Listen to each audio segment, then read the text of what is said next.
अस्सलाम वालेकुम नाज़रीन, मैं हूं रिजवान शहजाद और मेरे साथ मौजूद हैं फ़याज़ महमूद साहब। आज हम आपको अपडेट करेंगे सारा शरीफ कत्ल केस के हवाले से। बहुत ही लर्ज़-ख़ेज़ और दिल दुखा देने वाला ये केस, इसकी जो तफसीलात सामने आई हैं।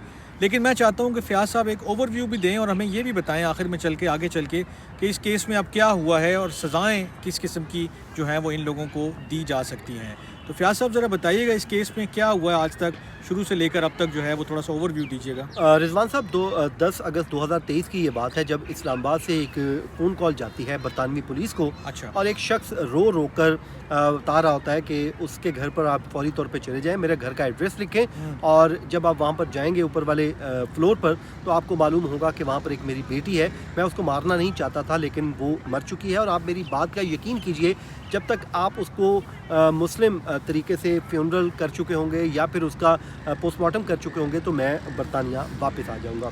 अच्छा। ये जेहलम से ताल्लुक़ रखने वाला टैक्सी ड्राइवर जो बरतानिया में इरफान शरीफ है और अपनी वो अहलिया, बच्चों और भाई के साथ वो उस वक्त बरतानिया से फ़रार हुआ जब वहाँ पर उसकी बेटी, जो सुतेली बेटी थी बिनिश बतूल की, जबकि इसकी पहली वाइफ, बिनिश बतूल उनकी वाइफ है। हाँ, इनकी वाइफ हैं। और इरफान शरीफ की इससे पहले एक और जो डच खातून है उनके साथ शादी हुई होती है, डैनिश गालिबन खातून थी, उनके साथ शादी हुई थी तो उसमें से थी और 2015 में इनकी अलहदगी हो गई और बच्ची इनके साथ रह रही थी। ठीक है। अच्छा, फौरी तौर पे बरतानवी पुलिस वहाँ पर उस घर पर पहुँची और जाकर उन्होंने देखा कि कंबल में एक बच्ची मासूम 10 साल की उम्र की सो रही है। और जब उसको देखा गया तो कंबल उठाया गया तो वो इस दुनिया में मौजूद नहीं थी, वो हमेशा की नींद सो चुकी थी।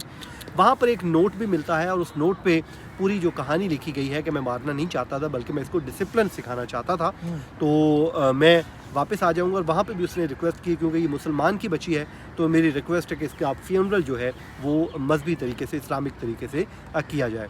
उसके बाद यहाँ पर मैं एक मिनट आपको रोकूंगा। ये इस्लाम आपको इस वक्त इस मौके पर याद आया जब आपने उस मासूम फूल के साथ मतलब इतनी बड़ी वारदात कर दी है और अब आप चाहते हैं कि बस अल्लाह ही माफ़ करे, लेकिन मैं उसके बाद रिजवान शहजाद साहब वो जेल में आके रूपोश हो गए और उसके बाद यहाँ पर आकर वो इस पूरे मुद्दे से मुकर गए।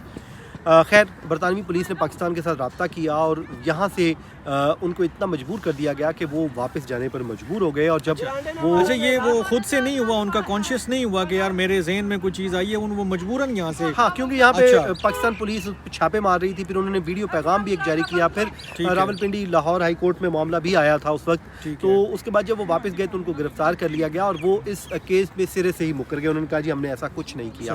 इवन के जब उन पर चार्ज फ्रेम किया गया तो वो तब भी मुकर गए।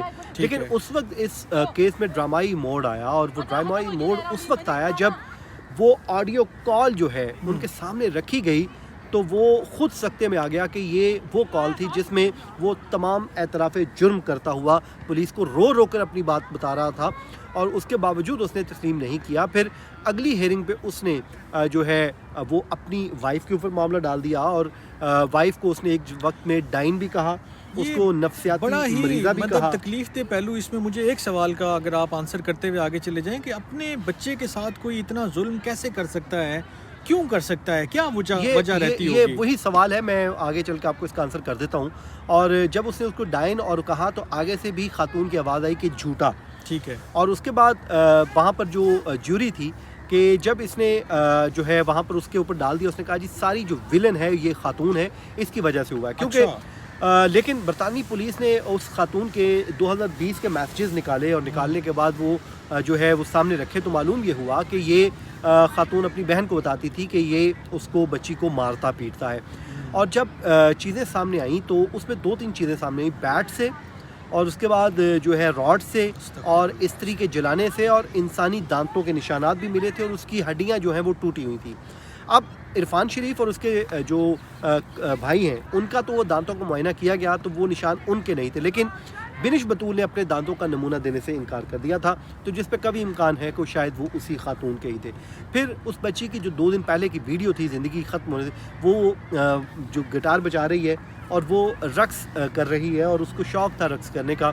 और जब उसको स्कूल छुड़वा लिया गया तो उस पर वो बच्ची बेचारी जाती थी तो उसके बाद स्कूल छुड़वा लिया और उसको हिजाब देना शुरू कर दिया। मालूम ये हुआ हिजाब इसलिए दिया जाता था कि सर पे ज़ख्म होते थे। अच्छा। तो उसके बाद फिर जब अचानक इस शख्स ने अगले दिन रोते रोते एक बात कह दी, जिसके बाद पूरी जो ज्यूरी है वो हैरान रह गई। इसने कहा कि जी उसकी मौत जो है वो मेरी वजह से हुई है। Confess کر لیا اس نے. ہاں کنفیشن کر لی. جب اس نے کر لی تو پھر وکیل نے, جو بینش بطول کی وکیل تھی, اس نے پوچھا, وہ فوری وہ نوٹ اٹھا لائی جو آخری ملا تھا, اس نے پوچھا کہ کیا آپ نے مارا ہے؟ اس نے کہا ہاں. یہ آپ کی وجہ سے مری؟ اس نے ہاں. یہ تمام تر وہ چیزیں تھیں. اس نے وہ 5 ورڈ بولے جس پہ یہ کہہ رہا تھا کہ وہ میری وجہ سے مر گئی اور میں اسے مارنا نہیں چاہتا تھا بلکہ میں اس کو ڈسپلن سکھانا چاہتا تھا. اور یہ اس وقت کی بات ہے جب پوری کورٹ رضوان صاحب رو رہی تھی, جیوری رو رہی تھی, یہ خود رو رہا تھا, وہ بینش بطول رو رہی تھی. اور اس کے بعد جب جیوری نے جو ہے کہا کہ یہ وہ انکشافات تھے جب تشدد کی بات آئی, تو وہ کہتے ہیں کہ لوگوں کے منہ کھلے کے کھلے رہ گئے کہ کوئی اتنا بھی ظالم ہو سکتا ہے. تو معلوم یہ ہوا کہ یہ کہتا ہے کہ جی میں مارنا نہیں چاہتا تھا, صرف اس کو ڈسپلن سکھانے کے لیے میں تھپڑ مارتا تھا. یہ غصہ اور یہ ساری چیزیں کیوں اسلام نے حرام قرار دی ہیں؟ اسی لیے دی ہیں کہ آپ کو اپنے اوپر قابو نہیں رہتا, آپ اپنے جذبات کھو دیتے ہیں اور پھر اس طرح کی حرکتیں. اور مجھے تو یہ سمجھ میں نہیں آتی کوئی اپنی اولاد کے ساتھ ایسے کیسے. اب یہ بتائیے مختصراً, اس نے کہا جی وہ میری فرشتہ بیٹی تھی, میری پیاری تھی جب اس نے کنفیشن کیا. تو پھر اس کے بعد اس نے بتایا کہ جی میں یہ کرنا چاہتا تھا. جب جیوری نے اپنی سماعتیں کنکلوڈ کی تو وہ وہاں سے جب انہوں نے اپنا آ کے جو ہے ورڈکٹ دیا, جس پہ انہوں نے بتایا, انہوں نے کہا کہ بینش بطول اور یہ دونوں جو ہیں وہ اس بچی کے قاتل ہیں. یہ ان دونوں کی وجہ سے ہوا ہے. جبکہ اس کا جو رول ہے چچا کا, وہ براہ راست قتل کا نہیں ہے, لیکن اس کے باوجود اس کے گھر پہ یہ سب کچھ ہو رہا تھا, دیکھ رہا ہے, سارا کچھ تو وہ اس نے خاموشی اختیار کی. اب 17 دسمبر کو ان کو سزا سنا دی جائے گی اور یہ اپنے عبرتناک انجام کو پہنچ جائیں گے. یہ بہت ضروری ہے فیاض صاحب. دیکھیں یہ اتنی دل ہلا دینے والی داستان ہے. ایک چھوٹی معصوم بچی, اس کی تصویریں سب نے دیکھی ہوں گی, اس کی ویڈیوز بھی دیکھی ہوں گی جو رقص کرنے والی ہیں, اور باقی بھی اس کی لائف کے مومنٹس ہوں گے. لیکن اس کو اس چھوٹی سی زندگی میں آپ اتنا ڈسپلن سکھانے لگ گئے کہ اسکول چھڑوا دیا گیا تھا کیونکہ اس کے یہ پھینٹی مارتے پیٹتے تھے. یہ سزا تو ان کو اس جہان میں مل رہی ہے اور اس جہان میں یہ بھگت رہے ہیں, لیکن ابھی اگلے جہان میں سارے معاملات باقی ہیں کہ جہاں اللہ تعالیٰ جب انصاف کرے گا تو پھر بچی آگے ان کا گریبان پکڑے گی. کوئی مطلب بچت والا کوئی سین نہیں ہے وہاں پر. کوئی طاقت, کوئی زور, کوئی سفارش نہیں چلے گی. اگر اس دنیا میں آپ نے آدھی پونی کنفیشن, آدھی پونی آپ کا کانشیسنس جاگ گئی ہے تو وہاں پر تو بڑا سخت حساب ہوگا. عبرت پکڑیں اس سارے واقعے سے. میں بتاتا ہوں اس نے کیوں کی ہے, کیونکہ آپ اب کنفیشن نہیں کرتے پھر آپ کو بہت سخت سزا ملتی ہے, کیونکہ ایویڈنس اتنا اسٹرانگ آ چکا تھا, انبار لگا ہوا تھا, یہ اس کو کھڑا ہو کے دیکھتا بھی رہتا تھا. تو اس نے اس سے تھوڑا سا بچنے کے لیے کہ شاید مجھے تھوڑا سا وہ ریلیکس کر دیں گے, کم سزا کے لیے, کیونکہ وہاں پہ قانون ہے اگر آپ کنفیشن کر لیں تو آپ کو وہ تھوڑی سی کم سزا دیتے ہیں. کہتے ہیں آپ نے جرم کیا تو آپ جھوٹ نہ بولیں, ہمیں سچی بات بتا دیں. تو اس نے بتائی ضرور لیکن بڑی تاخیر کے ساتھ. لیکن اس میں ہم سب کے لیے سبق ہے کہ اپنے غصے کو بھی قابو رکھیں, اپنی فیملیوں میں پیار محبت کو پروان چڑھائیں, اپنے بچوں سے دوستی کریں, اپنے بچوں کی بات سنیں, ان کے ساتھ ایسے پیش آئیں کہ ان کو باہر کسی اور کی ضرورت ہی نہ پڑے. لیکن اتنا ظالم کوئی باپ ہو سکتا ہے, یہ میرے لیے بہت تکلیف دہ ہے. ہم سب بچوں والے ہیں, ہم فیملیز والے ہیں, اور چوٹ بچے کو لگتی ہے, تکلیف ہمیں محسوس ہوتی ہے, تو اس باپ نے پتہ نہیں وہ تکلیف کیوں نہیں محسوس کی.